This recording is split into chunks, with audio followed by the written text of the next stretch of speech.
The dungeons were where you went to be forgotten. And as Veradis lay curled in the darkness, her body broken and her spirit hollowed out, she had accepted that no one would ever come for her. The cold stone beneath her cheek had become familiar. The chains around her wrists had stopped hurting weeks ago. But the emptiness inside her chest, the void where her wolf had once lived, that pain never faded. They had taken everything from her. Her wolf, her voice, her name. She was nothing now. Just a body waiting to stop breathing. Then the Alpha King came. Corvin of Valdron had arrived to negotiate a treaty, not to descend into the bowels of a rival pack's fortress, but something had pulled him down those stairs. Something in his blood had screamed that he needed to find what was hidden in the dark. When he saw her, broken and barely breathing, he should have walked away. She was wolfless, worthless. A creature even her own pack had discarded, but his wolf recognized her instantly. Mate, it howled. And Corvin, the coldest king the Northern Territories had ever known, the man who had sworn never to take a mate, who had watched his own father die from the curse that plagued their bloodline, made a choice that would change everything. He claimed her. He would protect her. He would give her his name, his crown, his kingdom. He would restore what had been stolen from her. But he made one condition absolutely clear. He would never love her. Because if he did, one of them would die. Neither of them understood how impossible that vow would become. The smell of rot and despair had seeped into the stones so deeply that even the rats had abandoned this level of the fortress. Veradis had stopped counting the days. Time meant nothing in the darkness. There was only the cold, the hunger, and the unbearable silence where her wolf's voice should have been. She remembered the moment they had ripped her wolf away. The ritual had taken 3 witches and a blade made of black iron. Aldrich had held her down himself, his hand wrapped around her throat while she screamed. And when it was over, when the golden light of her wolf had been torn from her chest and transferred into a glass vial, he had smiled. "My daughter will carry your wolf now," he had said. "She will be the most powerful Omega in the Northern Territories, and you will rot here until your body finally gives up." That had been 43 days ago, or perhaps 44. Veradis had lost track somewhere around the time her body had started shutting down. Without her wolf, she couldn't heal. Without her wolf, she couldn't regulate her temperature or fight off infection. The wound on her chest where they had cut into her had festered. Fever burned through her in waves. She was dying. And the worst part was, no one cared. Her own pack had watched her be dragged to the dungeons. Her own mother had turned away. Aldrich had made sure everyone knew what she was now. A hollow, a shell, a thing without a soul. He had told them she deserved it, that she had murdered Orin in cold blood, and that the theft of her wolf was justice. Orin. The name still made her heart ache. He had been kind to her once, one of the few who hadn't treated her like a burden. And now he was dead, burned in a fire she hadn't started, and everyone believed she had killed him. Wolves couldn't exist without their wolves. That was the fundamental truth of their kind. The human and the beast were one. To separate them was to create something that shouldn't exist, something that couldn't survive. Veradis closed her eyes and focused on breathing. In and out, one breath at a time. She had stopped hoping for rescue long ago. Now she only hoped that death would come quickly. Then she heard footsteps, not the shuffling gait of the guard who brought water once a day. These footsteps were deliberate, powerful, descending the stairs with a purpose that made the air itself seem to tense. Veradis didn't bother lifting her head. Another visitor come to gawk at the hollow girl? It didn't matter. Nothing mattered. But then the footsteps stopped directly outside her cell, and she felt something she hadn't felt in 43 days. Power. It rolled through the bars like a living thing, pressing against her skin, filling the small space until she could barely breathe. This wasn't the dominance of an ordinary alpha. This was something ancient, something bred from bloodlines so pure they were more myth than reality. Against her will, Veradis opened her eyes. A man stood in the corridor, backlit by torchlight. Tall. Impossibly tall. His hair was dark as a moonless night, falling past his shoulders in waves that seemed to absorb the flickering light. His jaw was sharp, his cheekbones brutal, his mouth a hard line that looked like it had never curved into a smile. But his eyes were the pale silver of winter frost, and they were fixed on her with an intensity that made her damaged heart stutter. "Who put her here?" His voice was quiet, but something in its depths promised violence. Behind him, a nervous guard stammered, "Your Majesty, she is no one. A hollow. Her own alpha condemned her for murder. She is not worthy of your attention." The man, the king, Veradis realized with distant shock, did not look away from her. His nostrils flared slightly and something shifted in his expression. Something that looked like recognition. Something that looked like rage. "Open this cell," he commanded. "Your Majesty, I cannot. Alpha Aldrich has forbidden—" "I am Corvin of Valdron." The words cut through the air like a blade. "I am the Alpha King of the Northern Territories, and I do not recognize Aldrich's authority over anything. Open this cell." The guard's hand shook as he fumbled with the keys. Veradis watched through fever-blurred vision as the bars swung open. She watched as the Alpha King stepped inside, his massive frame filling the tiny space. She watched as he crouched before her, bringing his face level with hers. Up close, he was even more terrifying. Cold radiated from him like he carried winter in his bones. His presence was overwhelming, suffocating, and yet his hand, when it touched her cheek, was gentle. "What did they do to you?" he murmured. Veradis tried to speak, but her voice had withered from weeks of disuse.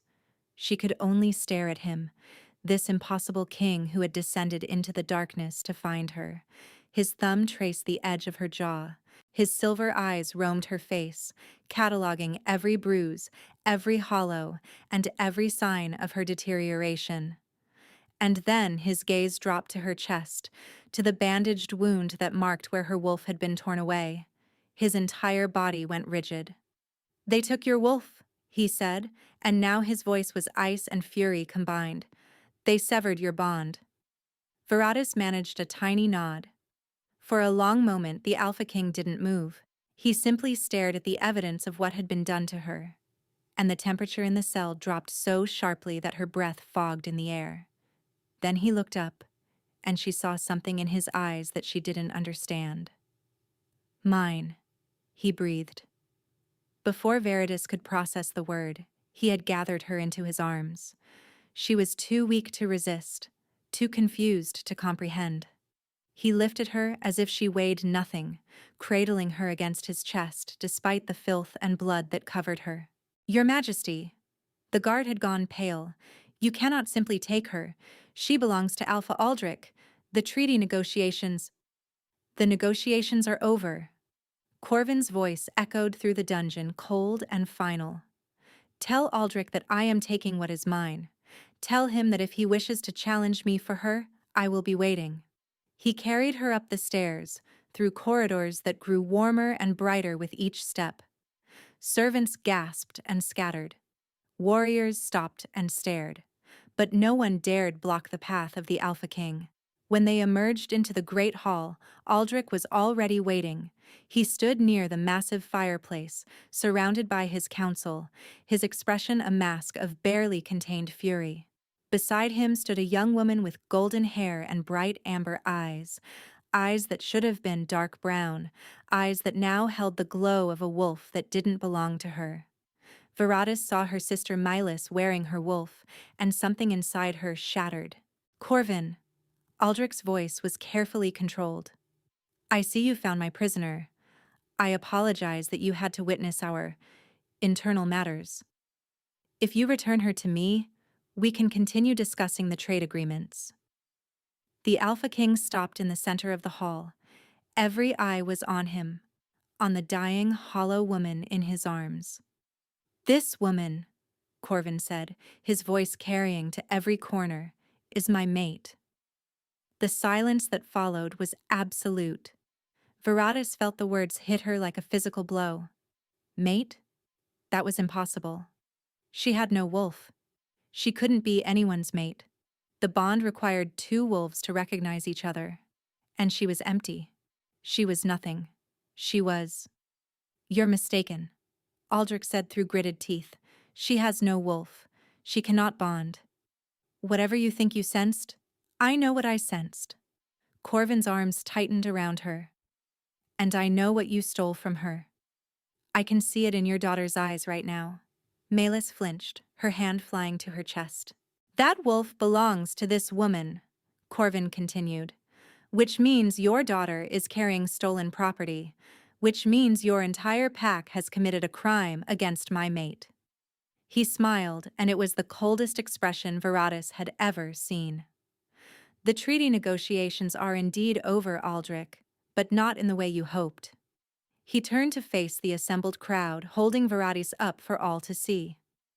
I, Corvin of Valdron, Alpha King of the Northern Territories, claim this woman as mine, my mate, my wife, my queen. His voice rang through the hall like a war drum. Anyone who challenges this claim challenges me. Anyone who harms her answers to the crown. And then, before Aldrich could respond, before anyone could move or speak or breathe, the Alpha King walked out of the fortress with his dying mate in his arms. Veradis woke to softness. For a long moment she simply lay there, too afraid to move, too afraid to discover that this was another fever dream. The mattress beneath her was thick and plush, nothing like the stone floor she had grown accustomed to. The sheets were silk against her skin.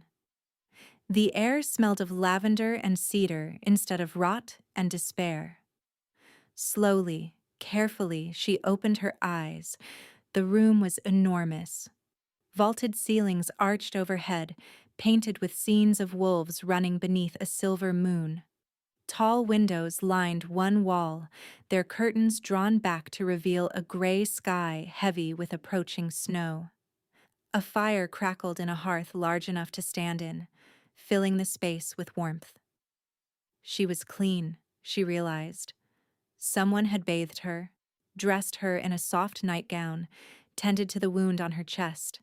The festering infection had been treated, and while her body still felt hollow and wrong, the immediate danger had passed. But how? The last thing she remembered was the Alpha King carrying her out of Aldrich's fortress, his arms around her, his voice declaring her as his mate. That had to have been a dream, a dying woman's fantasy. Except here she was, in a room that could only belong to royalty, wearing clothes finer than anything she had owned even before her fall. The door opened. Veradis tensed, her body instinctively curling into itself despite the pain the movement caused. But it wasn't a guard or a servant who entered. It was him. The Alpha King looked different in daylight, less like a vengeful god and more like a man, though no less dangerous for it. He had changed from his traveling clothes into a simple black shirt and dark trousers, but the power radiating from him was unchanged. His silver eyes swept over her, assessing, cataloging. "You're awake," he said. Veradis nodded, still unable to find her voice. He crossed the room and sat in a chair near the fire, close enough to speak comfortably, but far enough to not crowd her. She noticed he moved carefully, deliberately, as if he understood that a trapped animal would bite if cornered. "The healers say you'll live," he said. "The infection is clearing. Your body is starting to stabilize." Veradis lifted a hand to her chest, pressing against the bandages there. The emptiness inside her yawned like a wound that would never heal. "But your wolf," Corvin's jaw tightened. "They couldn't restore that. The bond was severed completely. The wolf is no longer yours. She had known this. She had felt the absence every moment since the ritual. But hearing it confirmed, spoken aloud in this cold, clinical way, made the loss feel fresh again. Tears burned in her eyes, but she refused to let them fall. She had cried enough in that dungeon. She would not cry now. I've sent investigators back to Aldrich's territory, Corvin continued. They will document everything. The ritual, the transfer, the illegality of what was done. But I should be honest with you. He paused, and something flickered in his silver eyes. Forcing the wolf to return would likely kill both you and Aldrich's daughter. The bond has already taken root in her. Severing it again would be the same thing that was done to me, Veradis finished. Her voice was hoarse, barely a whisper, but it was the first time she had spoken in weeks. Corvin tilted his head slightly, studying her. Yes. Veradis closed her eyes. So that was it. Her wolf was gone forever. The piece of herself that had made her whole, that had given her strength and comfort and identity, now lived inside her sister's chest. She was truly hollow. Why did you take me? She asked. The question hung in the air between them. Corvin was quiet for a long moment. When he spoke, his voice was carefully controlled, as if he were selecting each word with precision. Because you are my mate. I have no wolf, Veradis said. The bond cannot form without... I know what I felt. He cut her off, but not unkindly. My wolf recognized you the moment I descended those stairs. I don't understand it either. I don't know how a bond can begin with someone who has been hollowed. But it did. He met her eyes, and she saw the conflict there. It is? Veradis didn't know what to say. She had dreamed of finding her mate once, long ago, before everything had fallen apart. She had imagined it would feel like coming home, like completion. This felt like standing at the edge of a cliff, watching the ground crumble beneath her feet. I will be honest with you, Corvin said, leaning forward slightly. I never intended to take a mate. I have avoided it my entire life. There are reasons. Complications you don't yet understand. His jaw tightened. But fate seems to have decided otherwise. What do you want from me? Veradis asked. I want to offer you a choice. He held up one hand, forestalling her response. I can arrange safe passage for you to any territory outside the northern kingdoms. I can give you gold, resources, a new identity. You could disappear. Start over. Live out your life in peace, away from Aldrich, away from me, away from everything that has hurt you. The offer hung in the air, generous and unexpected. Or, Veradis whispered. Corvin's eyes locked onto hers. Or you stay. You become my wife, my queen. I will protect you. I will give you access to every resource in my kingdom to find a way to restore your wolf or heal what was broken. You will want for nothing. It sounded too good to be true, which meant it probably was. What's the price? Veradis asked. Something like respect flickered across his features. You're cleverer than you look. I've learned the hard way that nothing is free. The price, Corvin said slowly, is this. I will marry you. I will honor you publicly. I will give you my name and my protection. But I will never love you. I cannot love you. And I need you to accept that. The words should have hurt. But after everything Veradis had endured, they felt almost refreshing in their honesty. Why? She asked. For the first time, the Alpha King looked away. He stared into the fire, and the flames reflected in his silver eyes like tiny orange suns. There is a curse on my bloodline, he said quietly. Every king of Valdron who has completed a mate bond has died within the year. My father, his father, every generation back to the beginning. The bond itself is poison to us. He looked back at her, and she saw the weight of centuries in his gaze. If I love you, if I allow the bond to fully form, I will die. and you will be left a widow before you've even begun to heal." Veradis stared at him. A curse. A death sentence. And he had claimed her anyway. "Why not just leave me in that dungeon?" she asked. "Why risk everything for a woman you can never truly have?" Corvin's expression shifted, something vulnerable flashing beneath the ice before he locked it away. "Because my wolf wouldn't let me," he said simply. "Because when I saw you lying there, broken and abandoned, something in me roared that I had to save you, even if saving you destroys me." He stood, turning toward the door. "I told you it was a complication." At the door, he paused. "You don't have to decide now," he said, without turning around. "Take time to heal. Consider your options. But know this, Veradis." He spoke her name for the first time, and it sent an inexplicable shiver down her spine. "Whatever you decide, I will honor it. You have been stripped of your choices for too long. I will not be another person who takes them from you." Then he was gone, and Veradis was left alone with the impossible weight of everything he had offered. Safety, protection, a crown, but never love. She thought of Aldrich's cruelty, of her mother's turned back, of her sister wearing her wolf like a stolen crown. She thought of the dungeon, the darkness, the slow surrender to death. And she thought of the Alpha King, cold and cursed, and somehow still gentle, offering her everything except the one thing that mattered most. Cold over cruelty, she thought. Perhaps that was the best she could hope for. 3 days had passed since Veradis woke in the palace of Valdron.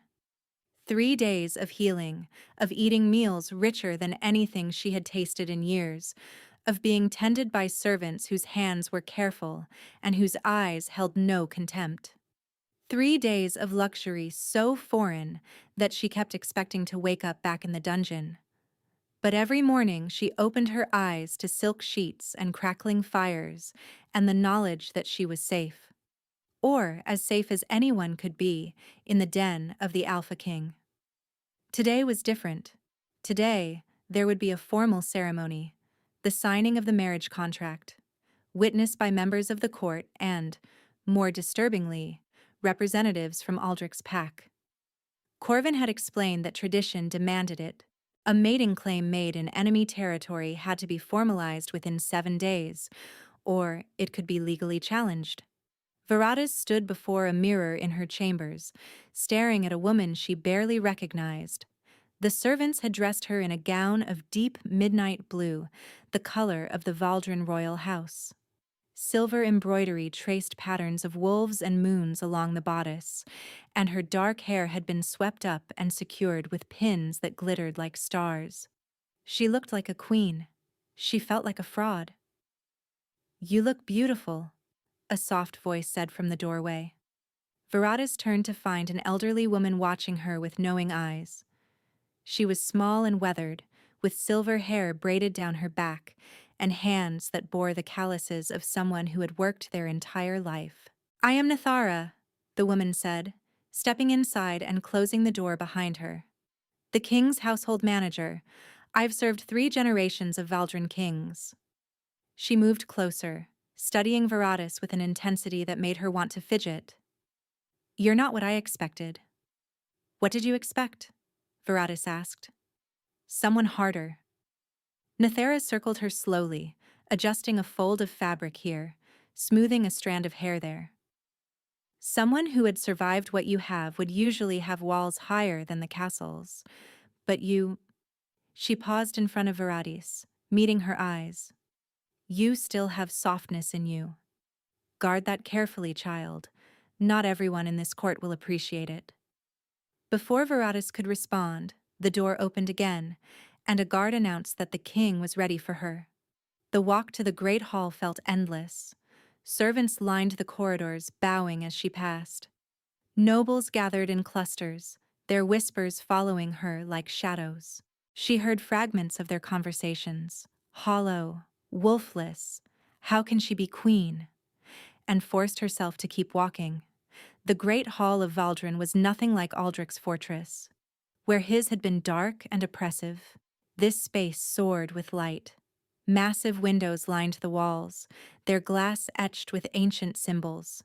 Tapestries depicted the history of the kingdom, wolves and kings and battles won.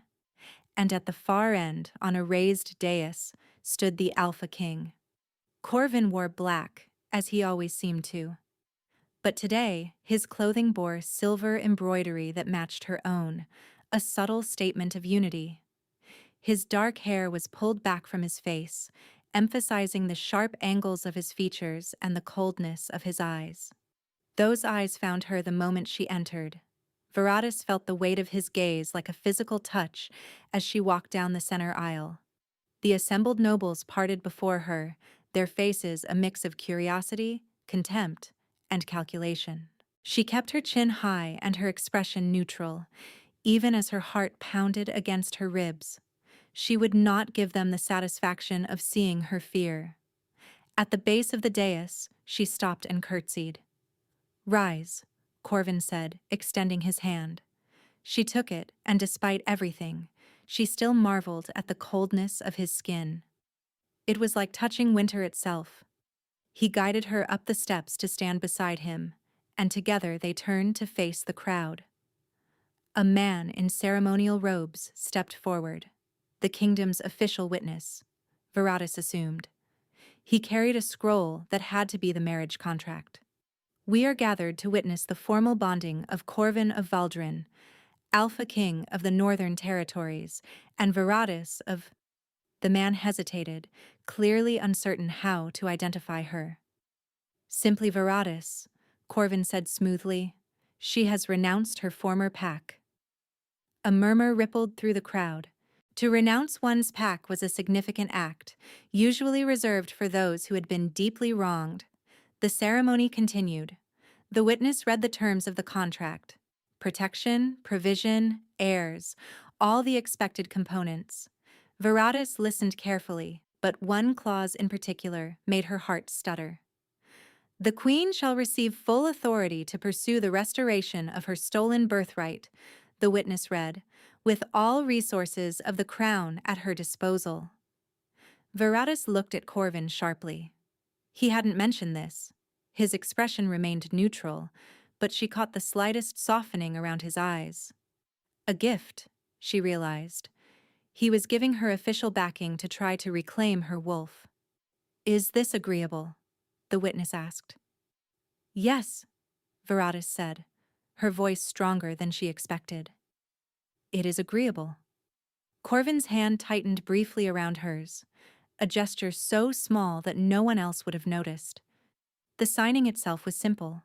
A quill, a piece of parchment, two names written in ink that seemed to glow faintly before settling into the paper. Magic, Veradis realized. The contract was binding in more than just the legal sense. "By the authority vested in me," the witness declared, "I pronounce this bond witnessed and true. All hail the Queen of Valdron." "All hail the Queen," the crowd echoed, though Veradis heard reluctance in more than a few voices. It was done. She was married to the Alpha King. Before the weight of that reality could fully settle, a commotion erupted near the entrance.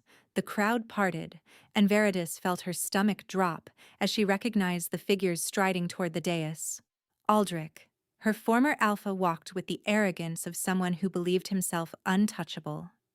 His silver-streaked hair was slicked back from his cruel face, and his dark eyes gleamed with calculation. Behind him came two guards, and Meis. Her sister looked different. The stolen wolf had changed her, given her a presence she had never possessed before. Her eyes glowed with amber light, and she moved with a predator's grace that didn't belong to her. Because it was stolen, Veradis thought bitterly, because that grace is mine. "Alpha Aldrich," Corvin said, his voice dangerously soft. "I don't recall inviting you to this ceremony. Tradition demands that the original pack witness any bonding that results from a claim made in their territory." Aldrich replied smoothly. "Surely the great Alpha King wouldn't violate tradition." The tension in the hall was suffocating. "The claim was witnessed by your own people," Corvin said. Your presence here is unnecessary. Perhaps. Aldrich smiled, and it was the smile of a predator circling wounded prey. But I wanted to personally congratulate my former ward on her unexpected fortune. His eyes slid to Veradis, and she forced herself not to flinch. Tell me, Your Majesty, did she mention why she was in that dungeon? Did she tell you what she did to Orin? The whispers started immediately. Veradis felt the blood drain from her face. Of course he would do this. Of course he wouldn't let her escape cleanly. Enlighten me, Corvin said, and there was warning in his tone. Aldrich's smile widened. Your new queen murdered her own packmate. Poor Orin, burned alive in a fire of her making. She was condemned by our council, her wolf stripped as punishment for her crime. The whispers became roars. That's not true, Veradis said, but her voice was drowned out by the chaos. I have witnesses, Aldrich continued, raising his voice to be heard. I have testimony. Your queen is a killer. Alpha King, a murderer who escaped justice only because you happened to stumble into my dungeons. Corvin's power rolled through the hall, and suddenly everyone fell silent. The dominance radiating from him was crushing, absolute, the kind of authority that demanded instant obedience. You come into my hall, he said quietly, on the day of my bonding, and you accuse my mate of murder? I simply speak the truth, Aldrich said, though even he seemed unsettled by the king's power. Then speak all of it. Corvin descended one step, then another, until he stood face to face with the older Alpha. Tell them about the trial. Tell them about the evidence. Tell them about the defense she was allowed to mount. Aldrich's jaw tightened. There was no trial, Corvin said, loud enough for the entire hall to hear. My investigators confirmed it. You accused her, condemned her, and stole her wolf without ever allowing her to speak, without ever presenting evidence to an impartial body, without ever following the laws that govern our kind. The murmurs changed in tone. Whatever crime you claim she committed, Corvin continued, you had no right to punish her without due process. You had no right to take her wolf. And you certainly have no right to come into my kingdom and question my choice of mate. Aldrich's composure cracked, just slightly. She is hollow. She is wolfless. She cannot bear you proper heirs. You are weakening your bloodline for nothing. My bloodline is none of your concern. Corvin's voice dropped to a whisper that somehow carried further than a shout. And if you speak another word against my wife, I will take it as a declaration of war. Is that what you want, Aldrich? The threat hung in the air like a blade. Aldrich took a step back. This isn't over, he said. For your sake, Corvin replied, it better be. The former Alpha retreated, his guards and Meis following. But as they passed Veradis, her sister leaned close, close enough that only she could hear. He'll find out eventually, Meis whispered. About what you really are, about what they say you did to Orin. And when he does, all this protection will mean nothing. Then she was gone, and Veradis was left standing on the dais, married to a king, surrounded by strangers with her sister's warning echoing in her ears. She felt Corvin's hand on her elbow steadying her. Breathe, he murmured, so quiet only she could hear. You did well. But Veradis couldn't focus on the praise. She could only think about Meis's words, about Aldrich's accusations, about the truth she had never been allowed to tell, because she hadn't murdered Orin. But she knew who had. And that secret, if it ever came to light, would destroy far more than just her marriage to the Alpha King. The days following the ceremony blurred together in a haze of whispers and watchful eyes. Veradis had expected hostility from the court. She had expected contempt, skepticism, and perhaps even outright cruelty.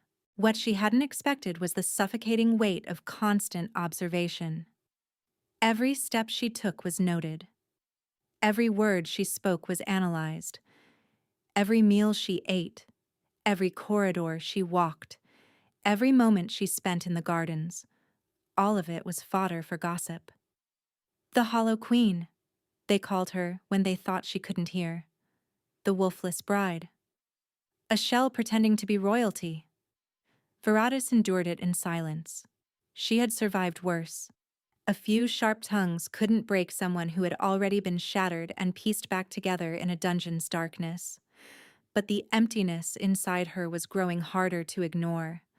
Without her wolf, her body struggled to maintain itself. Normal shifters healed quickly, regulated their temperature effortlessly, and drew strength from the beast that lived within them. Veradis had none of that. She tired easily. She caught chills that lingered for days, and sometimes, when she pushed herself too hard, the void in her chest seemed to pulse with a pain that brought her to her knees. It happened on the 7th day after the ceremony. She had been walking in the East Wing, exploring the castle's endless corridors, when the pain struck without warning. One moment she was admiring a tapestry depicting an ancient battle. The next, she was doubled over, gasping, her hand pressed against the wall for support. The void inside her wasn't just empty anymore. It was hungry. She could feel it pulling at her, draining what little energy she had, demanding something she couldn't give. Her vision blurred, her knees buckled. And as the stone floor rushed up to meet her, she thought distantly that this was a much undignified way for a queen to die. But she never hit the ground. Arms caught her. Strong arms, cold arms, and suddenly she was pressed against a chest that radiated winter. Veradis. Corvin's voice was sharp with something that sounded almost like fear. Veradis, can you hear me? She tried to respond, but her tongue felt thick and useless. All she could do was lean into him, letting his cold seep into her fevered skin. He didn't wait for an answer. He lifted her easily, cradling her against him the same way he had in Aldrich's dungeon, and began walking with long, urgent strides. Someone fetch the healers, he commanded. Now! Veradis drifted in and out of awareness. She caught glimpses of concerned faces, heard fragments of hurried conversations, felt herself being laid down on something soft. Hands touched her, examining, prodding, and voices murmured words like deteriorating and unsustainable, and, without her wolf, she simply cannot. Then Corvin's voice cut through the chaos, cold and commanding. Leave us. Footsteps retreated. A door closed. And suddenly there was silence. Veradis forced her eyes open. Corvin sat in a chair beside her bed, his elbows on his knees, his hands clasped together, his silver eyes fixed on her face with an intensity that made her breath catch. The healers say your body is failing, he said quietly. Without a wolf to sustain you, you're essentially fading, like a candle running out of wax. Veradis closed her eyes. She had known this, on some level, had felt the truth of it every time she woke more tired than when she'd gone to sleep. How long? She asked. Months, perhaps a year if we're careful. His jaw tightened. But there may be another option. She looked at him. A partial bond, he said. Not a full mating bond. That would trigger the curse. But there are older rituals, blood bonds that can share strength between two wolves without completing the mate connection. He paused. If I gave you access to my wolf's energy, it might stabilize you. Keep you alive long enough to find a real solution. Veradis stared at him. You would do that? Share your wolf with me? You are my wife. The words were matter of fact, but something flickered beneath them. Your death would be inconvenient. Despite everything, Veradis felt her lips twitch toward a smile. Inconvenient? Corvin's expression didn't change, but she could have sworn she saw a hint of warmth in his eyes. Extremely. The ritual was performed that night. Nithara oversaw it, her weathered hands steady as she guided them through the ancient words. Veradis and Corvin sat facing each other, their palms pressed together, as the old woman drew symbols on their skin with ink that smelled of ash and moonlight. When the final word was spoken, Veradis felt it. Power surged through their joined hands, not her own, not quite, but something adjacent to it. She gasped as Corvin's wolf reached out to her across the bond, not claiming, not possessing, and simply offering. Energy flowed into the void inside her, not filling it, but surrounding it, holding it stable like a dam holding back a flood. The hunger receded. For the first time in weeks, Veradis took a breath that didn't hurt. "It worked," she whispered.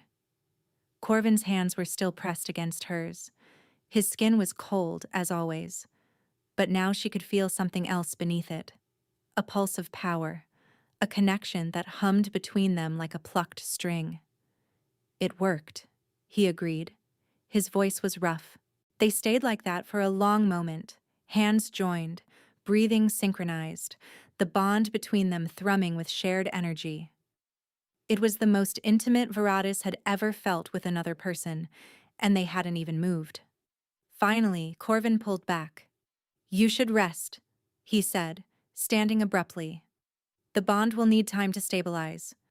"Corvin!" He paused at the door, not turning. "Thank you," Veradis said softly. "You didn't have to do this. You could have let me fade, found another mate, one who wasn't broken." For a long moment, he didn't respond. Then, so quietly she almost missed it. "You're not broken, Veradis. You're surviving. There's a difference." The door closed behind him, and Veradis was left alone with the warmth of his words and the strange, tentative hope blooming in her chest. The blood bond changed everything. Not dramatically, not obviously, but in small ways that Veradis noticed more and more as the days passed. She could sense Corvin now. Not his thoughts, not his emotions exactly, but his presence. A constant awareness at the edge of her consciousness, like knowing where the sun was even with her eyes closed. And apparently, he could sense her too. He began appearing at odd moments. She would be reading in the library, and suddenly he would be there, settling into a chair across from her with a book of his own. She would be walking in the gardens, and he would fall into step beside her, offering no explanation for his presence. They didn't always talk. Sometimes they simply existed in the same space, sharing silence as easily as others shared conversation. But when they did talk, Veradis found herself surprised by the man behind the ice. "You were raised to be king from birth?" she asked one evening as they sat in the small solar adjoining her chambers. The fire crackled between them, and snow fell softly outside the windows. Corvin nodded, not looking up from the documents he was reviewing. "My father began my training before I could walk. Strategy, combat, politics, history. Everything a king needs to know." "That sounds lonely." His hand stilled on the paper. "It was necessary." "Those aren't mutually exclusive."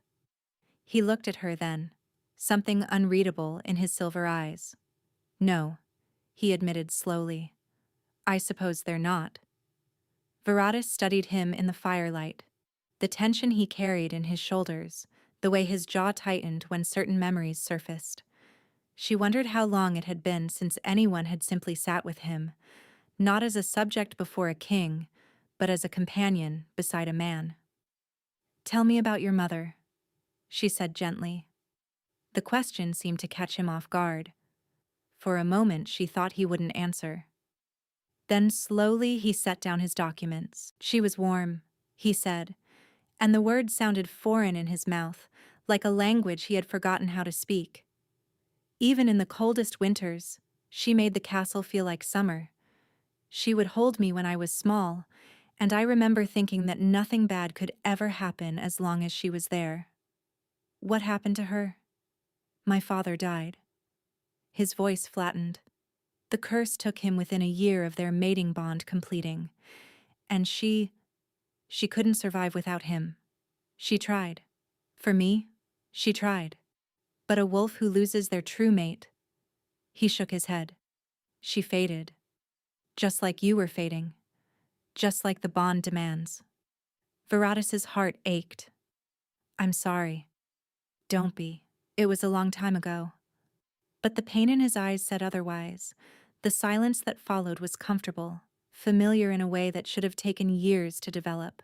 Veradis found herself studying his profile. The strong jaw, the sharp cheekbones, the way his dark hair fell across his forehead when he bent over his work. He was beautiful, she realized, not in a warm, approachable way, but in the way of winter storms and frozen lakes. Dangerous beauty, the kind that could kill you if you weren't careful. You're staring, he said without looking up. Veradis felt heat rise to her cheeks. I was thinking. About how you're not what I expected.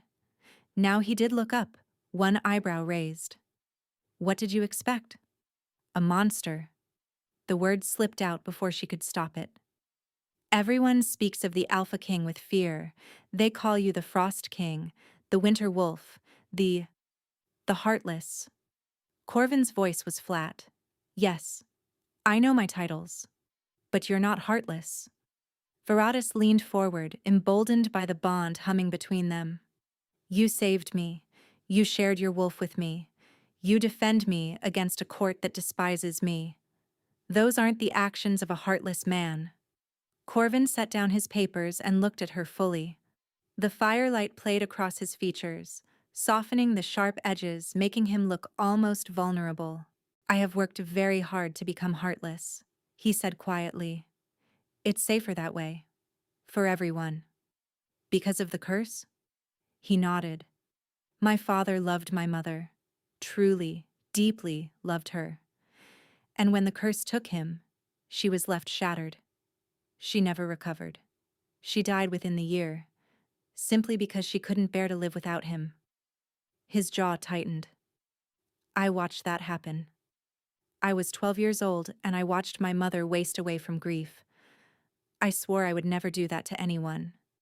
Veradis's heart ached. So you closed yourself off. I had to. He looked at the fire and for a moment he seemed very far away. Every time I felt something for someone, friendship, affection, anything, I forced myself to pull back. To stay cold, to stay safe. That sounds exhausting. It's survival. His eyes found hers again. But then I found you in that dungeon, and my wolf. He wouldn't let me walk away. He saw you, and he claimed you. And suddenly all the walls I had built didn't matter anymore. The confession hung between them, heavy with implication. Corvin, Veradis whispered. Don't. He held up a hand, stopping her. Whatever you're about to say, don't. I can't hear it. Not yet. Not when I'm still trying to figure out how to be near you without losing everything I've built. Veradis nodded, swallowing the words that had been rising in her throat. But later that night, alone in her chambers, she pressed a hand against her heart and acknowledged the truth she couldn't speak. She was falling for him, for the cold, cursed king who had saved her from the darkness, for the man who had shared his wolf to keep her alive, for the lonely boy who had watched his parents die and decided that feeling nothing was better than feeling everything. She was falling for a man who could never love her back, and she had no idea how to stop. Winter deepened over Valdron, burying the kingdom in snow and silence. Veradis had grown accustomed to the cold, or perhaps the blood bond had simply made her more tolerant of it. Either way, she no longer shivered when she walked the castle's drafty corridors, no longer huddled by fires like a creature seeking warmth. She had become, in some small way, a creature of winter herself. The court had begun to accept her, grudgingly.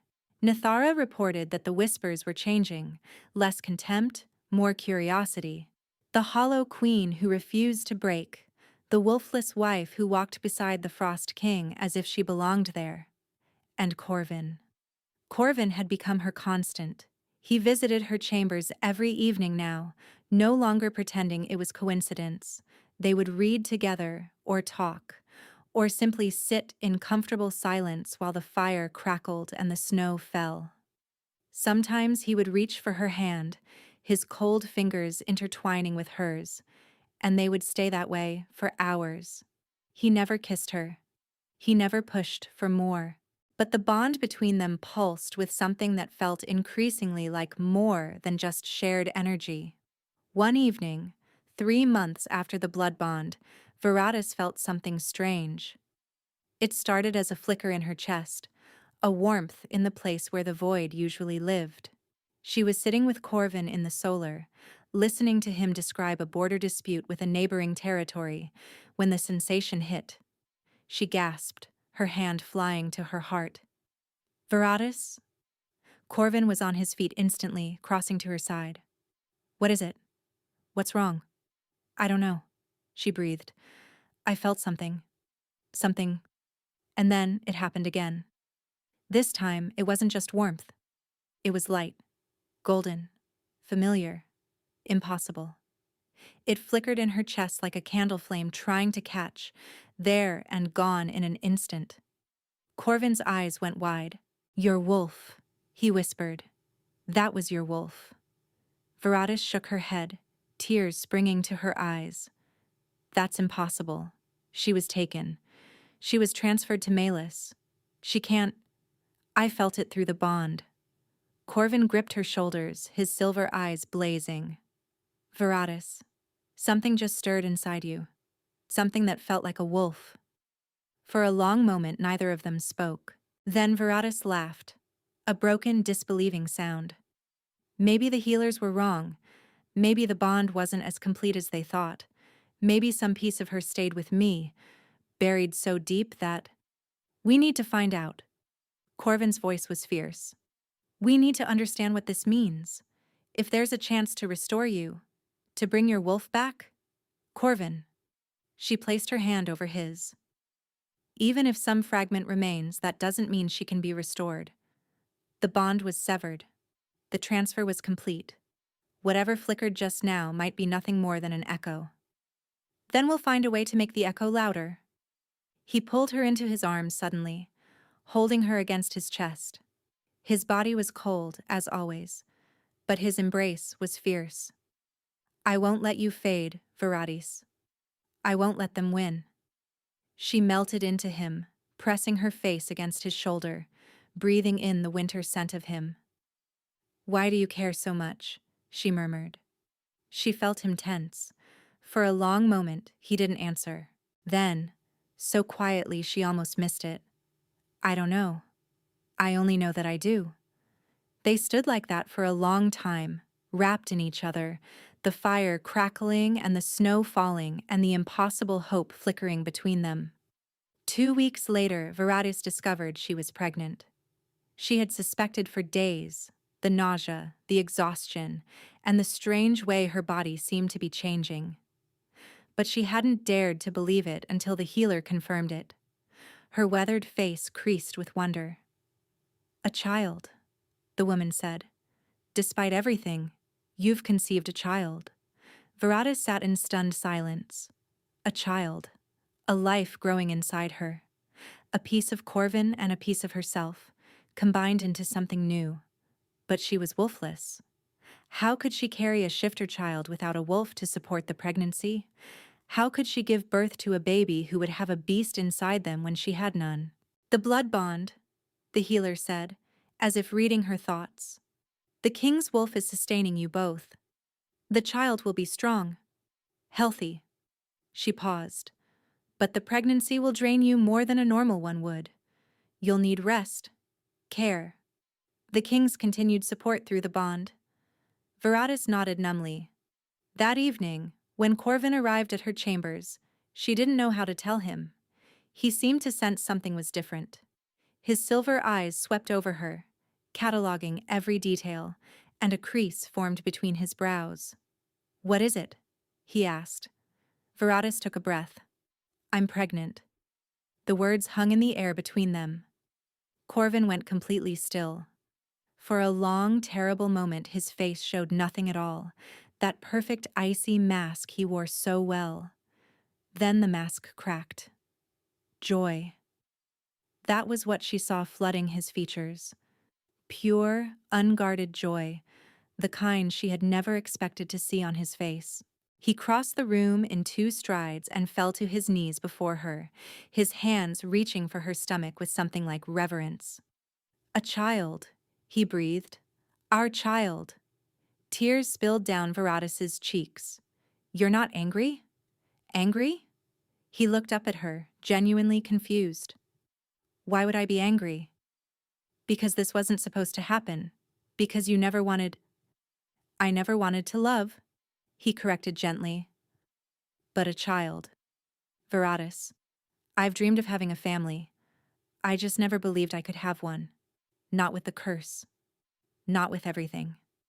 His hands trembled against her stomach, and she realized with shock that the Alpha King, the Frost King, the Heartless, was crying. Silent tears tracked down his cheeks, freezing into tiny crystals before they could fall. "We're having a child," he repeated, as if saying it enough times would make it real. "You and me. We're having a child." Veradis threaded her fingers through his dark hair, pulling him close until his head rested against her belly. "We're having a child," she confirmed.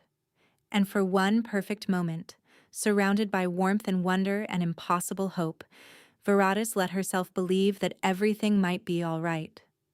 She didn't know that across the kingdom, in a dark tower surrounded by ancient magic, a figure watched through a scrying mirror, their face twisted with fury. The Hollow Queen was supposed to die, the curse was supposed to remain unbroken, and now, everything was falling apart.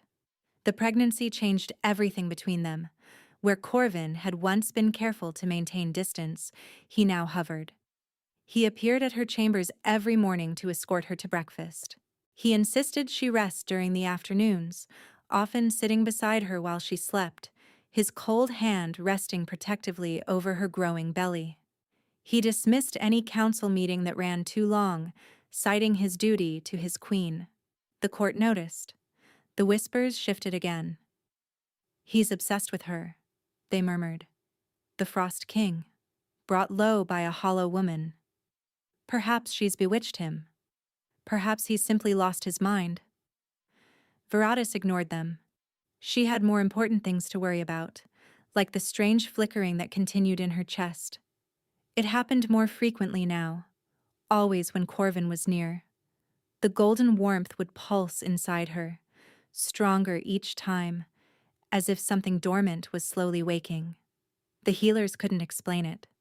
Even Nathara, with all her years of knowledge, simply shook her head in wonder. "Perhaps the child is calling to her," the old woman suggested. "Perhaps your wolf never truly left. Perhaps she was simply waiting." Veradis wanted to believe that. She wanted it so desperately that it hurt, but wanting something didn't make it true. 4 months into her pregnancy, Veradis woke to find Corvin watching her sleep. It wasn't the first time. He often stayed through the night now, though he never touched her beyond the gentle press of his hand against her stomach. But something was different tonight. His silver eyes held a weight she hadn't seen before, a struggle that seemed to be tearing him apart. "Corvin." She pushed herself up against the pillows. "What's wrong?" He didn't answer immediately. Instead, he reached out and tucked a strand of hair behind her ear, his cold fingers lingering against her cheek. "I've been thinking," he said quietly, "about what happens when the child is born." Veradis's heart clenched. "What about it?" "The blood bond sustains you both. But once the child is separate from you, they'll need their own source of strength." He paused, his jaw tightening. "The safest option would be to complete the mate bond, to give you both permanent access to my wolf. But the curse? I know." His voice cracked, just slightly. "I know what it would mean." Veradis stared at him, horror dawning. "You're suggesting you die so our child can live?" "I'm suggesting I do what any father should do." He met her eyes, and she saw the resolve there, the terrible certainty. "Protect my family, whatever the cost." "No." The word tore from her throat. No, absolutely not. I won't let you. Veradis. I said no. She grabbed his face between her hands, forcing him to look at her. Listen to me, Corvin. I have already lost everything once. My wolf, my family, my identity. I lost it all, and I survived. But I cannot survive losing you. Do you understand? I cannot. Her voice broke, and suddenly she was crying, great heaving sobs that shook her entire body. Corvin pulled her into his arms, holding her as she wept. I'm sorry, he murmured against her hair. I'm sorry, I didn't mean to. I just wanted you to know that I would do anything for you, for our child. Anything. I know. She pressed her face against his chest, breathing in the winter scent of him. But we'll find another way. We have to. They stayed tangled together as dawn crept through the windows, neither willing to let go. And in the quiet of that morning, with his arms around her and his heart beating steady beneath her ear, Veradis finally admitted the truth she had been fighting for months. I love you, she whispered. Corvin went rigid. I know I shouldn't, she continued, the words spilling out now that she had started. I know it's dangerous. I know it could trigger the curse from my side too, but I can't help it. I love you, Corvin. I love your coldness and your kindness and the way you pretend not to care when you care more than anyone I've ever known. I love— Stop. His voice was strangled. Veradis, please stop. But she couldn't stop. The words had been building for too long, and now they poured from her like water from a broken dam. I love that you saved me when you didn't have to. I love that you shared your wolf with me. I love that you're willing to die for our child. I love you too. The confession burst from him like a wound tearing open, and then everything went wrong. Corvin gasped, his hand flying to his chest. His face, already pale, went white as snow. His silver eyes widened with shock and pain and terrible, terrible recognition. No, he breathed. No, not yet. I didn't mean to. Ice began spreading across his chest. Veradis watched in horror as frost crystallized over his heart, creeping outward like cracks in glass.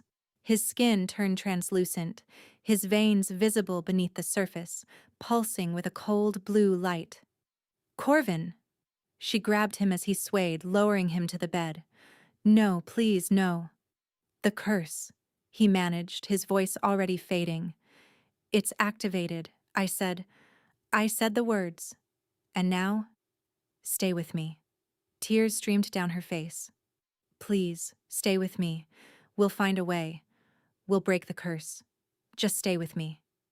His hand found hers, his grip weakening by the second. I'm sorry, he whispered. I tried so hard not to love you, but you made it impossible. His eyes fluttered closed. The frost spread further, covering his chest, creeping up his neck. And Veradis screamed. Guards came running. Healers were summoned. The castle erupted into chaos. But none of it mattered. None of them could stop what was happening. Corvin lay on the bed, barely breathing, his body slowly turning to ice. The curse had sunk its claws into him, and nothing, no medicine, no magic, no prayer, seemed able to slow its progress. He has days at most, the head healer said grimly, perhaps hours. The curse is feeding on the bond, on his love for you. Veradis sat beside him, clutching his frozen hand, refusing to move. There must be something, she whispered. There must be a way to break it. The curse was cast by a powerful witch centuries ago, the healer said. We don't even know the original terms. How can we break something we don't understand? Nithara stepped forward then, her weathered face grave. I may know something, the old woman said quietly. Everyone turned to look at her. I've served 3 generations of Valdron kings, Nithara continued. I've watched each one fall to this curse, but there were always rumors, whispers of how it began, and whispers of how it might end. "Tell me," Veradis demanded. Nithara took a breath. The curse was meant to ensure the kings of Valdron would never be ruled by emotion. But the witch who cast it was betrayed. Her payment was never given. Before she died, she wove a failsafe into the magic, a way to break the curse, if the right person could be found. What person? What do they need to do? Light, Nithara said simply. The curse is darkness, shadow magic that feeds on love and turns it to ice. The only thing that can counter it is pure light, the kind that comes from a wolf who carries the sun inside them. Veradis's heart stuttered. "A light wolf," she breathed. "But those are rare, almost extinct." Nithara's eyes met hers with knowing intensity. "But not entirely gone. There are still bloodlines that carry the gift, hidden bloodlines, suppressed bloodlines." The words hung in the air. "Your mother," Nithara said softly, "was a light wielder, Veradis. And so are you." The world tilted. "What?" "Your wolf didn't just carry your beast. She carried your light, your inheritance from your mother's line. That's why Aldrich wanted her. Not for her strength, but for her magic." Nithara's voice hardened. "He transferred your wolf to his daughter because he wanted Meis to have the light. He wanted to use it for himself." Veradis couldn't breathe. All those years of being told she was worthless, being told her wolf was nothing special, being told she deserved her punishment. And all along, she had carried something precious, something Aldrich had stolen not out of cruelty, but out of greed. "If I had my wolf," she said slowly, "if I had my light, I could save Corvin?" "Yes," Nithara nodded. "But your wolf is inside Meis, and the transfer was complete. To reclaim her, you would need Meis to release her willingly. A forced extraction would kill you both." "Then I'll make her willing." Veradis stood, her hands trembling but her resolve absolute. "Veradis, you're pregnant," Nithara protested. "The journey to Aldrich's territory alone could—" "My husband is dying." She looked at Corvin's frozen form, at the man she loved turning slowly to ice. "Our child will have no father if I don't do this. So I'm going to do this, and nothing, nothing will stop me." She crossed to the bed and pressed a kiss to Corvin's frozen lips. "Wait for me," she whispered. "I'm going to save you. I promise." Then she turned and walked out of the room. The ride to Aldrich's territory took 3 days. Veradis pushed her horse hard, ignoring the exhaustion pulling at her body, ignoring the worried protests of the 2 guards Nithara had insisted accompany her. The blood bond with Corvin was weakening with every mile. She could feel his life force fading, feel the curse consuming him piece by piece. She had to hurry. Aldrich's fortress looked exactly as she remembered, dark, imposing, filled with shadows that seemed to watch her approach. But she was not the same broken girl who had been dragged from these gates in chains. She was a queen now, and she had come to reclaim what was hers. "Tell Aldrich that Veradis of Valdron demands an audience," she said to the guards at the gate. "Tell him his former hollow has returned." The guards exchanged uncertain glances, but they let her pass. She found Aldrich in his great hall, seated on his carved wooden throne, looking exactly as she remembered. Cruel eyes, silver-streaked hair, the smug expression of a man who believed himself untouchable. "Well, well." He leaned forward, his lips curving into a smile. "The Hollow Queen returns. I heard your husband is dying. What a shame." "You know why I'm here," Veradis said flatly. "Do I?" Aldrich's eyes glittered with malice. "Perhaps you've come to beg forgiveness. Perhaps you've realized your place. Perhaps—" "I've come for my wolf." The words silenced him. "I know what you did," Veradis continued, her voice steady despite her pounding heart. "I know why you really took her. Not as punishment, as theft. You wanted my light, my mother's gift. You transferred it to Meis so you could use her. use her power for your own ends.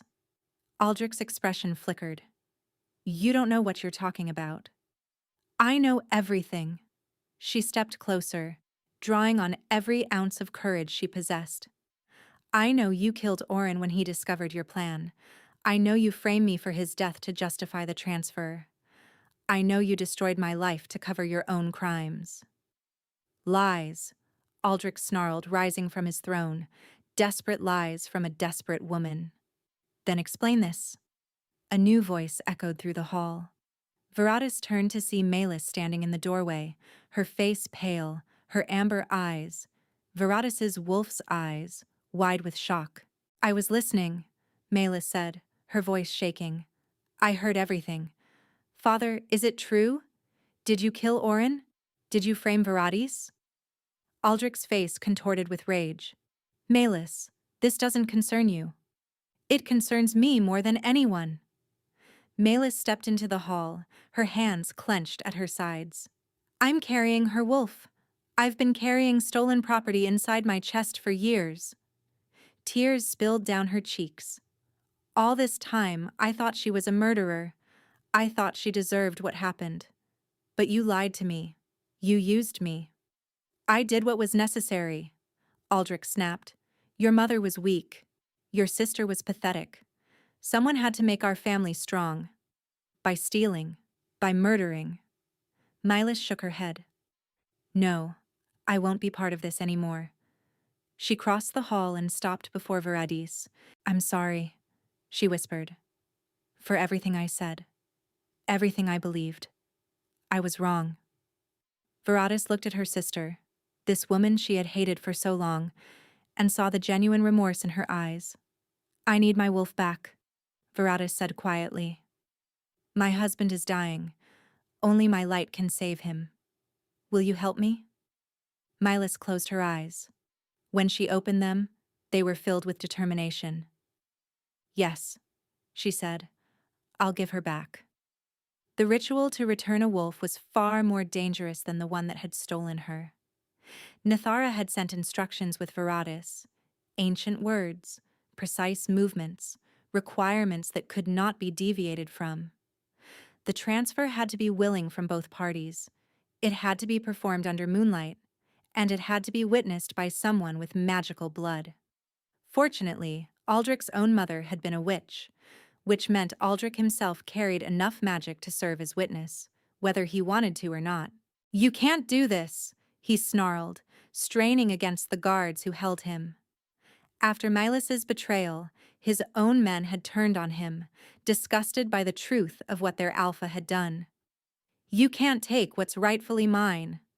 She was never yours, Veradis said coldly, and neither was I.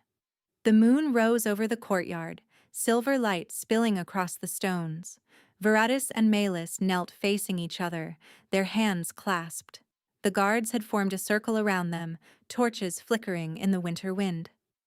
Are you ready? Veradis asked. Meis nodded, though fear flickered in her borrowed amber eyes. I've felt her stirring lately. Your wolf. She knows you're close. She's been trying to reach you. Veradis's heart clenched. All those flickers she had felt, the golden warmth pulsing in her chest, that had been her wolf, calling out across the distance that separated them. I'm here now, she whispered. I'm coming to bring you home. The ritual began. The words were ancient, heavy on the tongue, tasting of moonlight and magic. Veradis spoke them carefully, precisely, while Meis echoed them in counterpoint. The air between them began to shimmer. Pain bloomed in Veradis's chest, not the emptiness she had grown accustomed to, but a stretching, reaching sensation. Like something inside her was waking up, reaching out, and trying to reconnect with what had been lost. Meis gasped, her grip tightening on Veradis's hands. I can feel her, she breathed. She wants to go home. She wants... Light erupted between them, golden, blinding, beautiful, the light of a sun wolf, the inheritance of Veradis's mother, the gift that had been stolen and hidden and suppressed for so long. Veradis felt her wolf slam back into her chest like a thunderbolt. The sensation was indescribable. One moment she was empty, hollow, half a person. The next, she was complete. Finally, blessedly complete. Her wolf unfurled inside her, stretching after years of captivity, howling with joy at finally being home. And with her wolf came the light. It surged through Veradis's veins, illuminating her from within.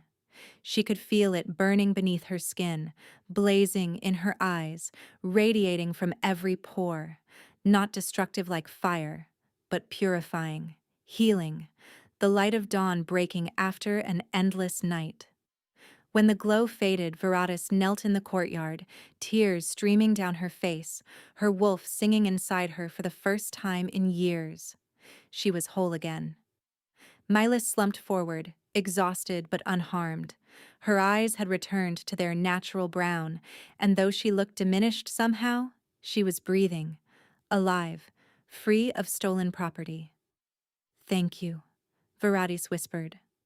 Meis managed a weak smile. "Go save your king." Veradis didn't need to be told twice. She ran for her horse, her wolf lending her strength she hadn't felt in years. The guards scrambled to follow, but she was already gone, racing through the fortress gates, tearing across the frozen landscape toward Valdron, toward Corvin. The bond between them had been fading for days. She had felt him slipping further and further away. But now, with her wolf restored, she could sense him clearly again. His life force was a guttering candle, barely clinging to existence. She had hours, maybe less. "Hold on," she whispered into the wind. "I'm coming." The ride back took 2 days. Veradis pushed her horse past exhaustion, past sanity, past everything she thought possible. She stopped only to let the animal rest enough to continue, and even then, the delays made her want to scream. But finally, the towers of Valdron appeared on the horizon. She burst through the castle gates at dawn, her horse foaming, her body aching, her wolf howling with urgency. "Where is he?" she demanded of the first guard she saw. "Your Majesty, you shouldn't—" "Where is he?" "His chambers. But the healers say—" She didn't wait to hear what the healers said. She ran through corridors that blurred past her, upstairs that seemed endless, through doors that guards barely opened in time. And finally, she burst into the king's chambers. Corvin lay on the bed, completely encased in ice. His skin was blue-white, translucent as glass. Frost covered every inch of him, turning him into a frozen statue of the man she loved. His chest didn't move. His eyes were closed. He looked dead, preserved forever in a prison of his own making. "No," Veradis breathed. "No, I'm not too late. I can't be too late." She crossed to the bed and pressed her hands against his frozen chest. The ice burned her palms, but she didn't care.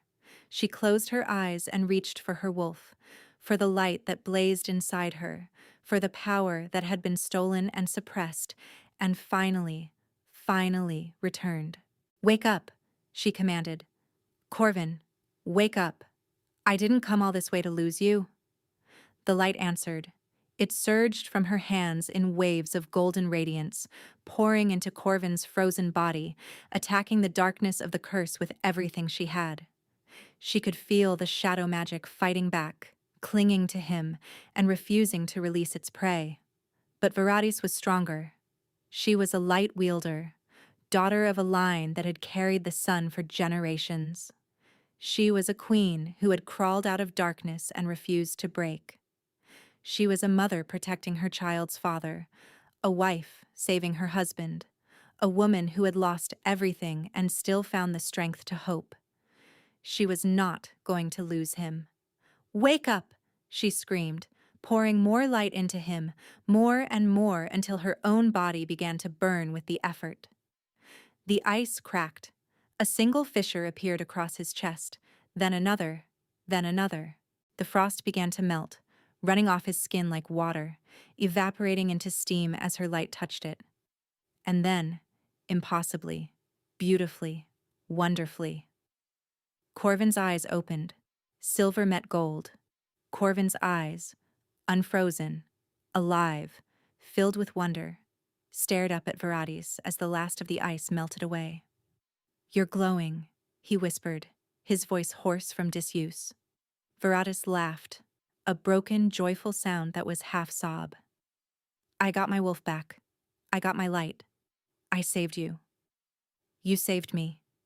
He reached up, his hand no longer cold but warm, genuinely warm as it cupped her cheek. "Veradis, you're whole." "I'm whole," she confirmed, tears spilling down her face. "And so are you. The curse. I think I broke it. I can't feel the darkness anymore."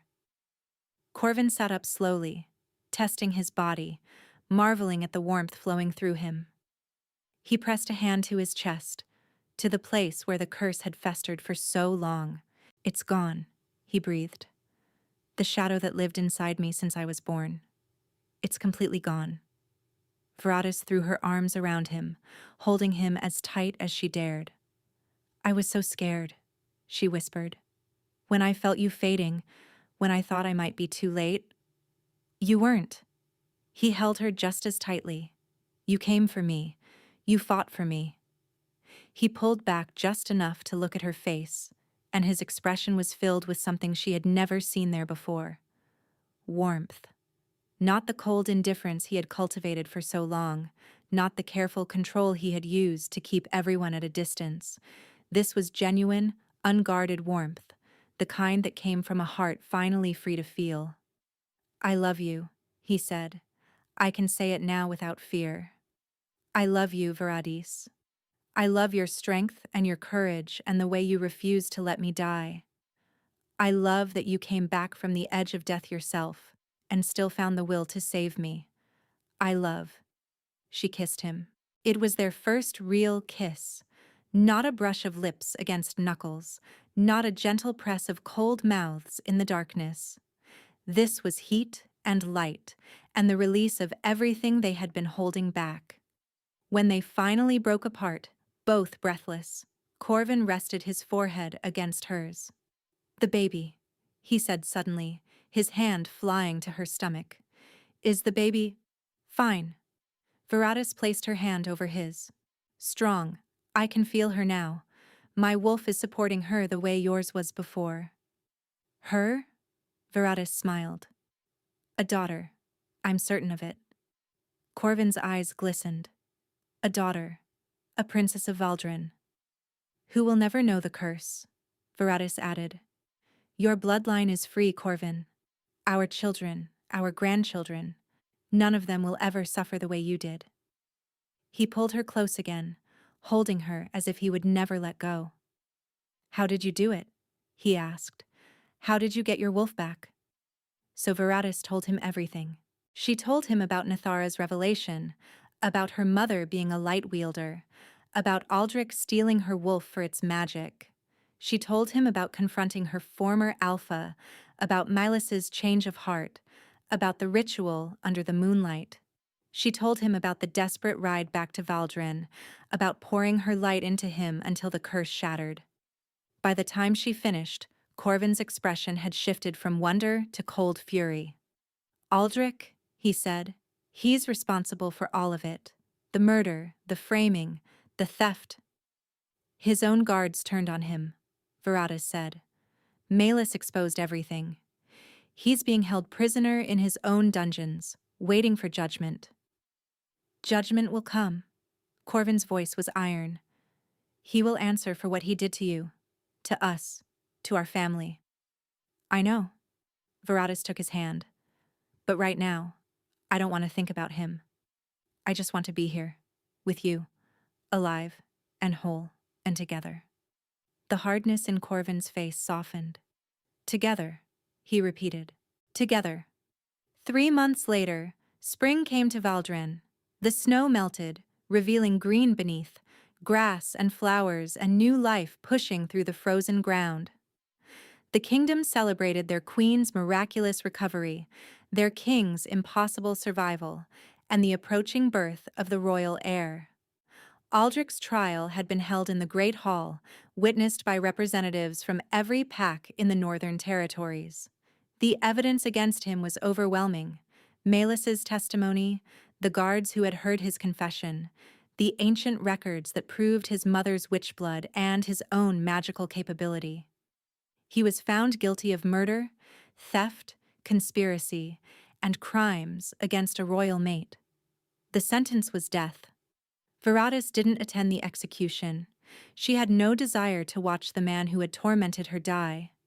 She only wanted to know that he could never hurt anyone again. Meis had returned to the Crane territory to help rebuild. She and Veradis exchanged letters now, tentative, awkward, but genuine. The wounds between them were deep, but they were beginning to heal. And then, on a warm spring afternoon, with sunlight streaming through the windows and flowers blooming in the gardens below, Veradis went into labor. Shifter pregnancies were shorter than human ones, 7 months from conception to birth. So the timing was right. Corvin stayed by her side through every moment. He held her hand through the contractions, whispered encouragement when she flagged, and caught their daughter when she finally emerged. Squalling, pink, and perfect.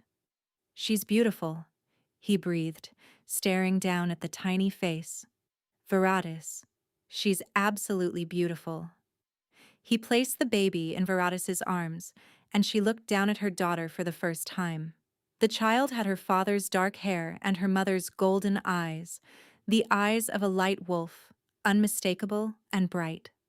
She was small and perfect and everything Veradis had ever wanted. "What should we call her?" Corvin asked, settling beside them on the bed, his arm around Veradis's shoulders. Veradis considered. So much had been taken from her, but so much had also been given. She had found love in the most unlikely place. She had found family where she expected only coldness. She had found herself, her wolf, her light. Everything she thought was lost forever. "Soleni," she said finally. "It means sun, for the light that saved us both." Corvin smiled, a real smile, warm and unguarded, the kind she still marveled at seeing on his face. "Solène," he repeated. "Princess Solène of Valdron. I love it." They sat together in the golden afternoon light, watching their daughter sleep. "I never thought I'd have this," Corvin said quietly. "A wife, a child, a family. I spent my whole life preparing to die alone, convinced that love was something I could never afford." "And now?" Veradis asked. He turned to look at her. His silver eyes filled with more emotion than she had ever seen in them. "And now I have everything," he said. "Because of you. Because you refused to let me push you away. Because you came back from the dead and dragged me back with you." "We saved each other," Veradis corrected softly. Corvin leaned in and kissed her, gently, tenderly, with all the love he had been forced to suppress for so long. "We saved each other," he agreed. Outside, the sun continued to rise over Valdron, bathing the kingdom in golden light. And in the Queen's chambers, surrounded by warmth and love and the promise of a future free from curses, a new chapter began. Thank you for listening to this story. If you enjoyed it and want to hear more, let me know in the comments what you thought. I read every single one, and they mean more than you know.